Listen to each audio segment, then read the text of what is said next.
Review Journal 7 at 7 presenting sponsorship brought to you by Knock-V Injury Law. You're watching 7 at 7, powered by the Las Vegas Review Journal, the largest news team in Nevada. A well-known luxury store is closing after 45 years on the Las Vegas Strip. Thanks for tuning in to 7 at 7 this morning. I'm Cynthia Puga.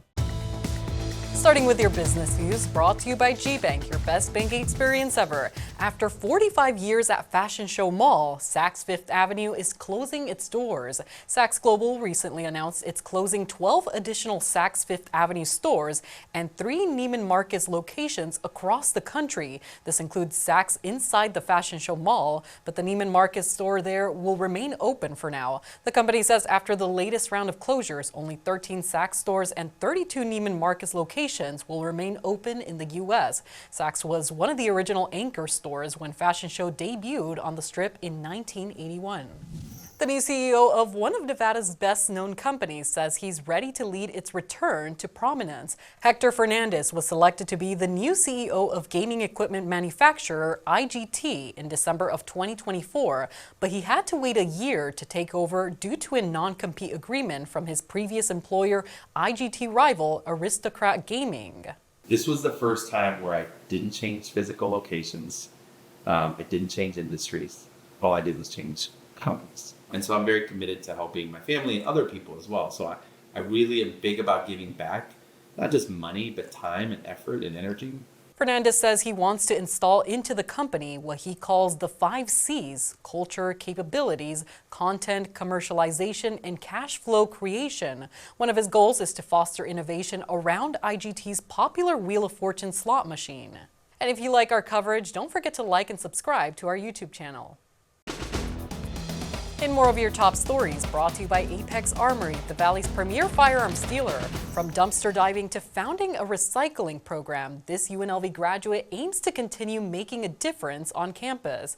Tara Pike created the Rebel Recycling Program, which just celebrated its 30th anniversary. She was also one of the first students who helped establish an environmental studies major at UNLV. In 1995, she approached the Board of Regents about implementing a student fee to fund recycling efforts.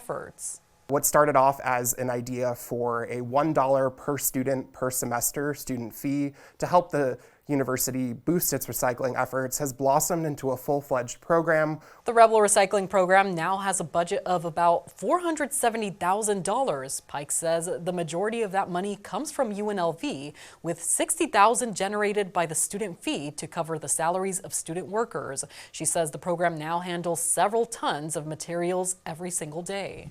An ex-wife of one of the victims of a Summerlin law office shooting is suing the shooter's family and law firm. Joseph Houston killed Dennis and Ashley Prince during a 2024 deposition before turning the gun on himself. The lawsuit filed Monday claims Joseph's son Dylan participated in his father's plan, while Dylan's mother Catherine Houston and Joseph's law firm knew about it. The final Metro Police report on the shooting found no evidence that Joseph Houston told anyone he planned to kill the Princes. Dylan Houston told the police he had no knowledge of his father's plans, and a lawyer for Catherine Houston told the Review Journal in an email Monday that Joseph acted alone. Now for your weather forecast, sponsored by Star Nursery, your garden's partner for every bloomin' thing. Sunny skies to start off your Tuesday with temperatures in the mid-50s by 8 a.m., reaching a daytime high of about 80 degrees. We are getting a little taste of summer this week with a warming trend coming through the valley. Temperatures will be climbing up to 85 degrees on Thursday, then up to 88 on Friday to kick off the weekend, and hitting 90 degrees for the first time this year on Saturday. Warmer overnights with low temperatures in the upper 50s and lower 60s. Now for Vegas Nation and your update on the Raiders. I'm Dominic Lavoie. John Spytek and the Raiders busy in the early days of free agency. Sources confirming to the Review Journal that the Silver and Black and kicker Matt Gay have agreed to terms on a deal to bring him to Vegas, drawing questions for the future of Daniel Carlson, who is a free agent. The Raiders also agreed to terms with standout linebacker Nakobe Dean of the Philadelphia Eagles and his Georgia Bulldogs teammate Quay Walker. Las Vegas, on top of retaining Eric Stokes, have reportedly agreed to bring Malcolm Kuntz back on the defensive line this year. In Health, brought to you by Centerwell Senior Primary Care. Discover primary care focused on you. Health officials launched their annual mosquito surveillance program a month earlier than usual. The Southern Nevada Health District says warm temperatures and recent rainfall prompted the early start. Traps have been placed in parks, wetlands, residential areas, and other potential breeding sites, and mosquito samples will be tested for West Nile and other viruses. More than 24 cases of West Nile virus were reported in Clark County in 2024, but none were reported last year. As part of the Fight the Bite campaign, residents are being encouraged to eliminate standing water around their homes and report mosquito activity or green pools. Now for Neon Lifestyle, sponsored by Silverton Casino Lodge. This is Lodge Vegas. A movie studio is promoting an upcoming film by hosting a pop-up wedding chapel in Las Vegas. Zendaya and Robert Pattinson star in The Drama, which opens in theaters April 3rd. And to promote the movie, A24 is hosting The Drama Wedding Chapel Saturday from 10 a.m. to noon at the Chapel of the Bells on Las Vegas Boulevard near Sahara.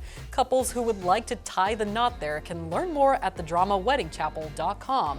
The studio says the weddings will feature music, flowers, a photographer, and, quote, a few surprises that would make even Elvis blush. Sports brought to you by Caesar Casino's STN Sports. Download the app today. The Running Rebels begin Mountain West tournament play this afternoon, taking on Wyoming in the first round. Last time these two teams met, the Cowboys thumped UNLV 98-66 in Laramie. Head coach Josh Passner on the matchup. We know we're going to have to play a great basketball game, and we're going to have to be really ready to go because, you know, Wyoming's like I said, they're very well coached and a lot of good players, and they're playing as well as anybody in the league. Tip-off from the Thomas & Mack Center is at noon. Now for Neon Entertainment, sponsored by Arizona Charlie's, with live entertainment every weekend at both locations. Go to ArizonaCharlies.com to see who's playing. A reality TV icon will be honored on the Las Vegas Strip. Here's John Katsilometes with the full details. Lisa Vanderpump studied the arts as a grade schooler in London. As she says, I was born into the acting thing, and dancing was a big part of that education. Vanderpump is now being honored by Nevada Ballet Theatre as the Woman of the Year in the annual Black and White Gala on April 11th at Encore Las Vegas. Vanderpump is in partnership with Caesars Entertainment, with Vanderpump Hotel coming online this year. She is also a philanthropic force, saying, if you have all the advantage of celebrity, I think it's irresponsible if you don't use it wisely and give back. You know what else is a powerful force? Go Guide, the free entertainment calendar at neon.lvrj.com. Check us out for more than 3,000 shows and events. Like Las Vegas, it's open 24/7. That's been your 7 at 7 morning news update. You can tune into our newscast weekdays on any of your favorite streaming platforms.